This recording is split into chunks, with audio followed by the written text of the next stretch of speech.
एक पुरानी सी इमारत में वैद्य जी का मकान था। पिछले हिस्से में रहते थे और अगले हिस्से में दवाखाना खोल रखा था। उनकी पत्नी की आदत थी कि दवाखाना खोलने से पहले उस दिन के लिए आवश्यक सामान एक चिट्ठी में लिखकर दे देती थी। वैद्य जी गद्दी पर बैठकर पहले भगवान का नाम लेते, फिर वह चिट्ठी खोलते। पत्नी ने जो बातें लिखी होती उनके भाव देखते, फिर उनका हिसाब करते, फिर परमात्मा से प्रार्थना करते कि हे भगवान, मैं केवल तेरे ही आदेश के अनुसार तेरी भक्ति छोड़कर यहाँ दुनियादारी के चक्कर में आ बैठा हूँ। वैद्य जी कभी अपने मुंह से किसी रोगी से फीस नहीं मांगते थे। कोई देता था, कोई नहीं देता था, किंतु एक बात निश्चय थी कि ज्यों ही उस दिन के आवश्यक सामान खरीदने योग्य पैसे पूरे हो जाते थे, उसके बाद वह किसी भी दवा के पैसे नहीं लेते थे, चाहे रोगी कितना ही धनवान क्यों ना हो।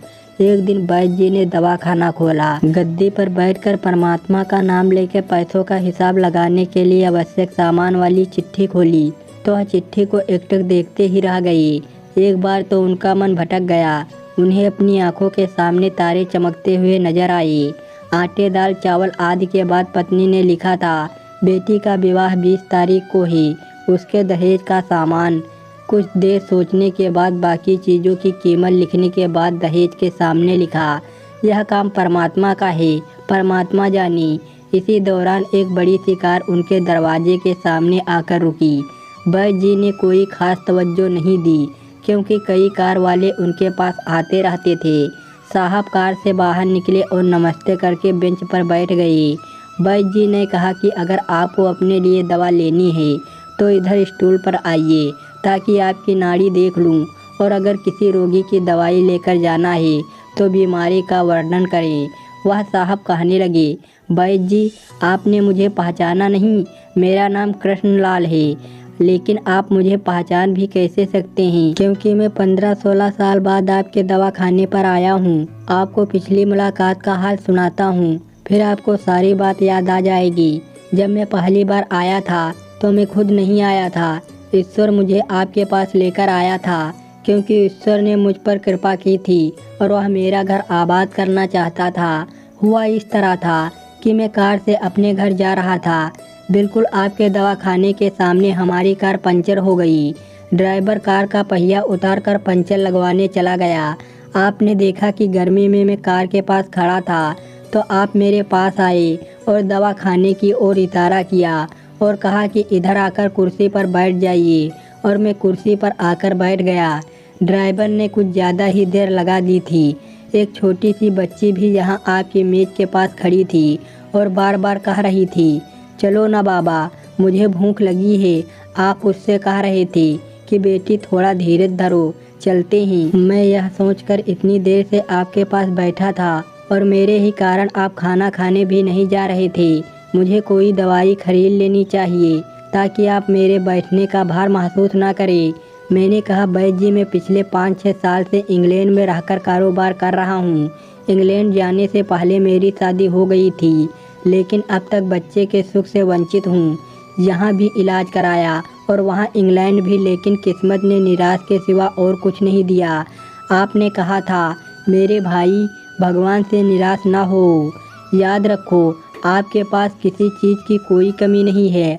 असल औलाद, धन, इज्जत, सुख दुख, जीवन मृत्यु सब कुछ उसी के हाथ में है। यह किसी वैद्य या डॉक्टर के हाथ में नहीं होता और ना ही किसी दवा में होता है। जो कुछ होता है वह सब भगवान के आदेश से होता है, और औलाद देनी है तो उसी को देनी है। मुझे याद है आप बात करते जा रहे थे और साथ साथ पुड़िया भी बनाते जा रहे थे। सभी दवा आपने 2 भागों में विभाजित कर 2 अलग अलग लिफाफों में डाल दी थी, और फिर मुझसे पूछकर आपने एक लिफाफे पर मेरा और दूसरे पर मेरी पत्नी का नाम लिखकर दवा उपयोग करने का तरीका बताया था। मैंने तब वह दवाई ले ली थी, लेकिन जब दवा लेने के बाद मैंने पैसे पूछे तो आपने कहा था, बस ठीक है। मैंने जोर डाला तो आपने कहा कि आज का खाता बंद हो गया है। मैंने कहा, मुझे आपकी बात समझ नहीं आई। इसी दौरान वहाँ एक और आदमी आया। उसने हमारी चर्चा सुनकर मुझे बताया कि खाता बंद होने का मतलब यह है कि आज के घरेलू खर्चे के लिए जितनी राशि वैद्य जी ने भगवान से मांगी थी वह ईश्वर ने उन्हें दे दी है। अधिक पैसे वे नहीं ले सकते।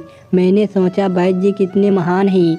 मैंने जब घर जाकर पत्नी को औषधि दिखाई और सारी बात बताई तो उसके मुंह से निकला, वो इंसान नहीं कोई देवता है और उसकी दी हुई दवा हमारे मन की मुराद पूरी करने का कारण बनेगी। आज मेरे घर में 2 फूल खिले हुए हैं। हम दोनों पति पत्नी हर समय आपके लिए प्रार्थना करते रहते हैं। इतने साल तक कारोबार में फुर्सत ही ना दी कि स्वयं आकर आपसे धन्यवाद के 2 शब्द ही कहा जाता। इतने वर्षों बाद आज भारत आया हूँ।